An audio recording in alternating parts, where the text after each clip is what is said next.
Hello, welcome guys, this দীপ। আজ আমি এখন আছি অশোকনগর সংস্কৃতি সংঘের মাঠে, মানে যেটাকে অশোকনগরে হরিপুর মাঠ বলে সবাই চেনে, সেখানে। আর যেখানে তৃতীয় বর্ষের অশোকনগর উৎসব অনুষ্ঠিত হতে চলেছে আগামী 12ই জানুয়ারি, অর্থাৎ রবিবার থেকে কালকে। তো আজকে বলা যায় শেষ লগ্নের প্রস্তুতি পর্বে কাজ চলছে সব দিকেই। তো চলো তোমাদের একটু ঘুরে দেখাই প্রাঙ্গণটা, কত দূর কি কাজ হয়েছে। তো এটা হচ্ছে অশোকনগর উৎসবের মেন এন্ট্রান্স গেট, যেখান থেকে প্রবেশ করবে। আর তার ঠিক ডান দিকেই তৈরি হচ্ছে ফুড স্টল। খাবার রসিকদের যারা খাবার খেতে ভালোবাসে তাদের জন্য এই স্টল, আমার জন্য বিশেষ করে। আর ঠিক তার এপাশ থেকেও কিছু ফুড স্টল থাকবে আই থিঙ্ক।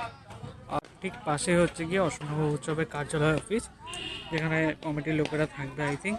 যেখানে স্বর্গীয় যারা আমাদের বিশিষ্ট সঙ্গীত শিল্পী, শিল্পপতি যারা গত হয়েছেন 2024-এ, তাদেরকে শ্রদ্ধেয় জানিয়ে এই উৎসব অনুষ্ঠিত হতে চলেছে। আর তার ঠিক সামনেই হচ্ছে গিয়ে মূল মঞ্চ, যেখানে বিভিন্ন রাজ্যের সঙ্গীত শিল্পীরা এসে আমাদের গান শোনাবে। যেখানে আসবেন মোনালি ঠাকুর, তারপরে ঋষি সিং, ইন্ডিয়ান। তো এটা হচ্ছে অশোকনগর উৎসবের মূল মঞ্চ, যেটা ঢুকে একদম তোমার সামনাসামনি দেখতে পারবে। ঠিক সামনে এখানে হচ্ছে গিয়ে বসার জায়গা, যেখানে ভিআইপি লোকেরা এবং সাধারণ মানুষেরা এসে আসন গ্রহণ করে এই উৎসবে আগত বিভিন্ন সঙ্গীত শিল্পীদের গান শুনতে পারবে। মঞ্চের ঠিক বাঁদিকেই এখানে যে সবুজ কালারের এটা করা হয়েছে, এখানে মূলত কৃষি প্রদর্শনী এবং পুষ্প প্রদর্শনী অনুষ্ঠিত হবে। আর এ পাঁচটা হবে গিয়ে বিজ্ঞান প্রদর্শনী। বিভিন্ন স্কুলের স্টুডেন্টরা তাদের সায়েন্সের প্রজেক্ট নিয়ে এখানে বসবে। আর এই নীল যে সামনে জায়গাটা দেখতে পাচ্ছ, এই জায়গাটা হবে বুক স্টল আই থিঙ্ক। তো চলো সেটাও তোমাদের একবার দেখিয়ে দিই।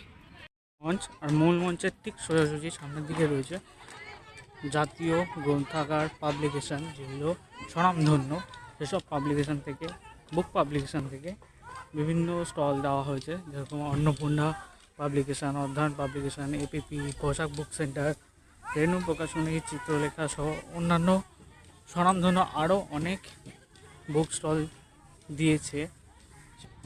প্রায় 36টা 37টার মতো বুক স্টল আছে। যারা বই পড়তে ভালোবাসে তারা অবশ্যই এই বুক স্টলে একবার এসো। বিভিন্ন প্রকাশনীর, বিভিন্ন পাবলিকেশনের বুক তোমরা পড়তে পারবে। আর ঠিক তার সোজাসুজি একটা স্টেজ আছে, যেখানে এটাকে সংস্কৃতি মঞ্চ হিসেবে তুলে ধরা হচ্ছে এবছরের অশোকনগর উৎসবে।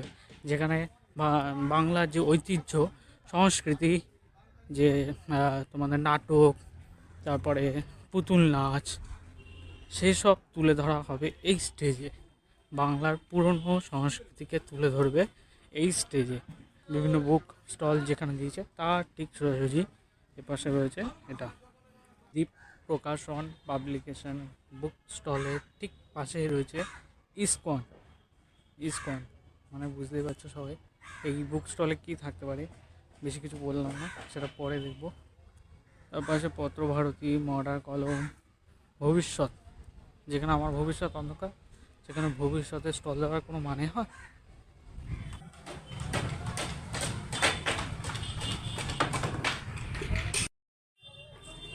আমি দেখতে পাচ্ছি যে স্টলের কাজ চলছে।